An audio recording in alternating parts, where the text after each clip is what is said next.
messieurs, bonsoir. Très heureux de vous retrouver pour cette nouvelle édition de l'info. Tout de suite, le sommaire en images. François Fillon revient le week-end à Solesmes en avion. C'est François qui a révélé l'info. Une idée originale, la Ferté-Bernard va mettre en place un centre médical municipal pour attirer les médecins. Et puis le MEDEF et la mission locale ensemble pour proposer des ateliers de retour à l'emploi. Mon invité, Vincent Tournat, chercheur à l'Université du Maine. Vous venez de recevoir la médaille de bronze du CNRS pour vos travaux sur l'acoustique. Vous nous en direz plus dans quelques instants. L'info risque de faire du bruit en ces temps d'austérité budgétaire. François Fillon vient en effet d'être épinglé par le quotidien François. Selon ce quotidien, le Premier ministre revient le week-end à Solesmes en avion. Marine Wolf. François l'affirme, le Premier ministre emprunte un Falcon 7X de l'armée de l'air qui l'emmène de l'aéroport de Villacoublay à celui d'Angers-Marseille. Ce fut par exemple le cas le week-end dernier, avant que François Fillon ne vienne poser la première pierre de la maison de l'enfance à Pruyé-le-Chétif. Selon les estimations de François, le coût du voyage s'élèverait à 27 000 €, juste un peu plus cher donc qu'un Paris-Sablé en TGV. Mais selon Matignon, voyager en train obligerait les services de sécurité à déminer le TGV. En fait, comme le président, le Premier ministre se plie à l'usage, qui consiste pour ses hautes personnalités à emprunter l'avion militaire pour, je cite, des raisons de sécurité. C'est une initiative assez intéressante qu'a prise la Ferté-Bernard. Vous le savez, notamment si vous habitez en campagne, les médecins y sont de moins en moins nombreux. Ceux qui restent ont aussi du mal à trouver des successeurs lorsqu'ils partent à la retraite. Alors, comment faire? Certaines collectivités ont mis en place des maisons médicales, mais elles sont tenues par des médecins libéraux. La ville de La Ferté a donc décidé d'aller plus loin. La ville va en effet salarier ces médecins et créer un centre médical municipal le 1er septembre. Marine Wolf. C'est ici, dans l'ancienne résidence du gardien du foyer logement, que va naître le premier centre municipal de santé de la région.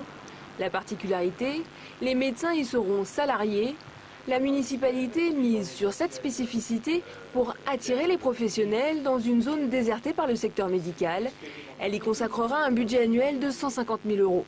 Quand vous êtes médecin salarié, vous soustrayez à toutes les charges administratives qui seront assurées là, par les services administratifs de la ville.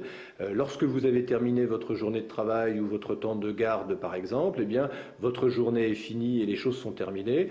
Alors qu'aujourd'hui, un médecin généraliste, quand il a terminé ses consultations, il lui reste le soir à faire tout son travail administratif, ses déclarations d'URSSAF pour sa secrétaire, toutes les télétransmissions à la caisse primaire d'assurance maladie pour être rémunéré, etc., etc. Tout ce travail-là, qui aujourd'hui pèse très lourdement sur les médecins.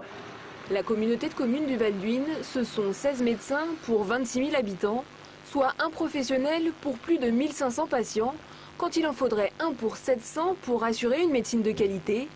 Au 30 juin 2012, 3 médecins prendront leur retraite à la Ferté-Bernard. Michel Landais est l'un d'entre eux. Il a déjà repoussé son départ d'1 an, alors pour lui, il faut agir et vite. Centre communal, oui, mais il ne faut pas se contenter de cela. Il faut aller beaucoup plus loin. Il faut que les élus fassent pression sur nos gouvernants pour qu'ils vraiment demandent à l'assurance maladie de ne plus conventionner les médecins, là où il y en a trop. La pénurie de médecins sur certains territoires est pourtant difficile à expliquer. La France forme 7 500 jeunes médecins par an. Seuls 6 000 partent à la retraite chaque année. L'origine des viandes porcines vendues dans le commerce est mal indiquée. Ce ne sont ni les agriculteurs ni les associations de consommateurs qui le disent, mais le préfet de la Sarthe. À l'issue de la manifestation du 16 février, Pascal Lelarge avait promis aux agriculteurs de faire des contrôles dans la grande distribution et les commerces. Le constat est sans appel, l'accord est globalement mal appliqué, voire pas connu. Cet accord interprofessionnel de décembre dernier prévoit que l'information sur l'origine de la viande de porc doit figurer aussi bien pour la viande fraîche que pour les produits transformés contenant plus de 50% de porc. Trouver un emploi est, vous le savez, de plus en plus difficile. Alors pour une dizaine de jeunes, la mission locale et le MEDEF ont concocté ensemble un programme de 6 semaines. Objectif, leur donner à ces jeunes des outils très concrets pour intéresser les employeurs.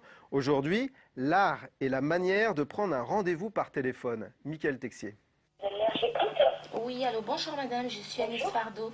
Si Anis prend le téléphone, c'est pour inviter un chef d'entreprise à une rencontre avec des jeunes demandeurs d'emploi le 21 mars prochain.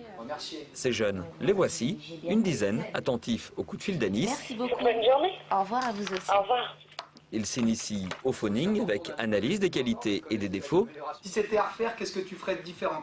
Mais au-delà de la technique, le but est bien de leur faire prendre conscience de leurs points forts. Moi, quand je viens former les jeunes, par exemple, je suis convaincu de leur potentiel, mais peut-être pas eux, quoi. Donc moi, je vais vraiment les amener sur, voilà, c'est quoi tes points forts? Parce qu'on a tous des points forts. Et surtout, je suis persuadé que lorsque je connais ces points forts et que je les mets en place, c'est ce qui va m'aider d'être plus confiant et d'avoir des meilleures possibilités d'avoir un job. Je doutais un peu de mes compétences et tout, donc ça m'a permis d'être sûre de moi. L'atelier phoning, c'est une partie seulement des 6 semaines du dispositif Un choix, une rencontre, un emploi, piloté par le MEDEF et la mission locale. Les jeunes sont volontaires, ils ont tous au moins une expérience ou un diplôme, mais ils restent aujourd'hui sur le seuil du monde de l'entreprise. Je suis en recherche d'emploi et je vois que ma façon de faire donne pas forcément tout le temps des réponses positives. Donc là, j'ai pris les devants à venir à cette formation. Rédaction de CV et de lettres de motivation, préparation aux entretiens, mais aussi théâtre ou encore formation, comme le phoning. La session est assez complète. Suivront 3 semaines de prospection. On va aller vers les entreprises, présenter notre projet, s'entraîner pour pouvoir demain bien mettre en valeur notre demande d'emploi. Une méthode qui semble efficace. Sur les 10 jeunes qui participaient à la dernière session, 8 ont trouvé un emploi. C'est l'heure maintenant d'accueillir mon invité, Vincent Tournat. Bonsoir. Bonsoir. Alors vous êtes chercheur au LOM, le laboratoire d'acoustique de l'Université du Maine. Vous venez d'obtenir cette belle médaille qu'on voit là, la médaille de bronze du CNRS. Alors pas parce que vous seriez 3e sur un quelconque podium sportif, mais parce que la médaille de bronze récompense les jeunes chercheurs français. Vous avez 34 ans. Et cette récompense vous est attribuée pour vos travaux sur le processus acoustique dans les milieux granulaires. Alors, expliquez-nous ça en quelques mots simples. Alors, j'étudie la propagation des sons dans des milieux de ce type, des assemblages de billes et de grains, qui peuvent être des grosses billes ou des plus petites de ce type, qui ressemble presque à un fluide, à du sable.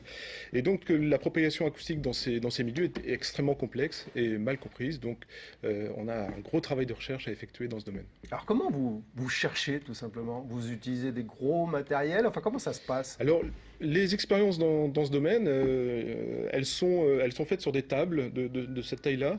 Donc on appelle ça des expériences de coin de table, parce que ça ne fait pas appel à des gros matériels. Et puis c'est aussi des calculs théoriques, on manipule des équations et puis on utilise aussi des ordinateurs pour faire des calculs numériques. Alors pourquoi on cherche finalement dans ce domaine? Quel est l'intérêt de la propagation acoustique dans ce type de milieu? Alors en premier lieu, je dirais parce que c'est quelque chose qu'on comprend mal, et donc comprendre mieux les processus qui se déroulent dans ce type de milieu fait avancer le front de la connaissance, mais aussi il y a des applications, par exemple la détection de précurseurs d'avalanche qui peuvent se produire. Une avalanche de milieu granulaire, c'est un petit peu comme une avalanche de neige. Il y a aussi des applications dans la détection de fissures dans des matériaux solides pour caractériser, sans détruire le matériau, avec des ondes acoustiques, on peut détecter, imager les risques de rupture. Voilà. Alors vous parliez un peu des applications. Est-ce que ce type de recherche est déjà utilisé par, je sais pas, des industriels, ou en tout cas vous avez l'oreille, je veux dire, de certains industriels? Oui, effectivement, c'est des techniques qui existent dans l'industrie, pour certaines, mais les méthodes utilisées sont ce qu'elles sont, et on essaye évidemment d'aller plus loin, d'améliorer ces techniques pour toujours mieux détecter des fissures plus petites, ou dans des situations différentes. Alors vous faites ce qu'on appelle essentiellement de la recherche fondamentale, c'est ça, hein? Oui, on peut dire ça, oui. Alors, la recherche, ça prend évidemment toujours beaucoup de temps. Vous, ça fait combien de temps que vous travaillez sur ces problèmes-là? Alors j'ai commencé ces travaux sur les milieux granulaires au début de ma thèse en 2000, ça fait une dizaine d'années environ. D'accord. Et ensuite, votre parcours, vous l'avez toujours passé à l'Université du Maine. On sait que le LOM est un laboratoire de pointe en termes d'acoustique. Eh bien non, je suis parti à la fin de ma thèse au Japon pour effectuer ce qu'on appelle un post-doctorat, une année de recherche suite à une thèse en France.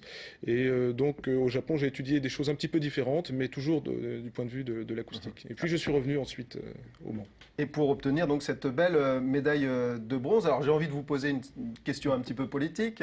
Monsieur Tournat, vous le savez, la recherche, en tout cas le financement de la recherche est en pleine restructuration. On a entendu notamment récemment une petite polémique entre l'université du Maine et celle de Rennes sur cette question. Est-ce que vous pensez que des universités de taille modeste comme celle du Mans ont un avenir en matière de recherche dans les prochaines années?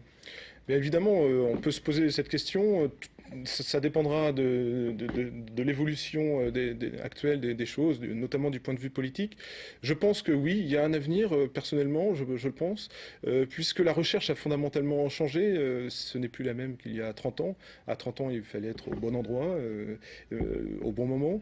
Actuellement, les moyens de communication et de transport font que le lieu où est effectuée la recherche n'a plus tellement d'importance, à mon avis. Et quand on a un laboratoire d'acoustique comme celui-ci au Mans, je pense qu'on peut y faire beaucoup de choses. Oui, vous voulez dire qu'on peut rechercher un petit peu partout, alors qu'aujourd'hui, la tendance serait plutôt de concentrer en fait les pôles de recherche. En tout cas, la tendance politique, on va dire. C'est la tendance. Après, effectivement, je pense toujours que la recherche peut aussi se faire en réseau et avec les moyens de communication actuels. Exemple, vous travaillez avec d'autres chercheurs du monde entier, de France, d'Europe? Comment ça se passe? De France, assez régulièrement, à Nantes par exemple, à Rennes, mais aussi effectivement à l'étranger. Donc j'ai des collègues au Japon avec qui j'ai gardé contact, en Russie et en Espagne principalement. Bien. Monsieur Tournat, merci beaucoup d'être venu sur ce plateau et encore toutes nos félicitations.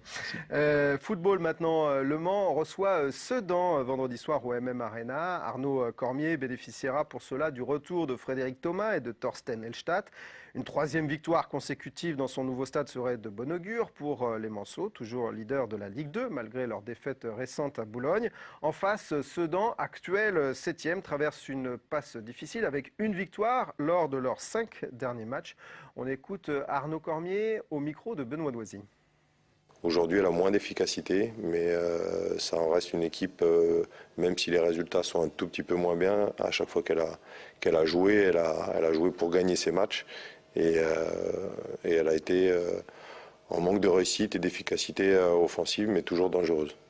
Et puis on reviendra évidemment sur ce match et tout ce qui s'est passé lors du dernier mois dans prolongation avec 30 minutes consacrées à l'actualité du Mans FC, une partie animée par Alexis Babin. Et puis sachez que la série Nicolas Le Floch revient au Mans. L'équipe doit venir tourner les extérieurs des prochains épisodes dans les ruelles de la cité Plantagenêt. Ce sera début avril. Ils étaient venus en mars 2009. Et je termine avec nos félicitations adressées à Romain Chrétien qui vient de remporter la finale régionale des Olympiades des métiers commerciaux. Ça s'est passé à La Roche-sur-Yon. Aujourd'hui, il faut dire qu'il était à bonne école puisqu'il était en stage à LMTV. Voilà, merci d'avoir suivi ce journal. Je vous souhaite d'excellents moments et puis on se retrouve demain pour une nouvelle session d'information. Merci, au revoir.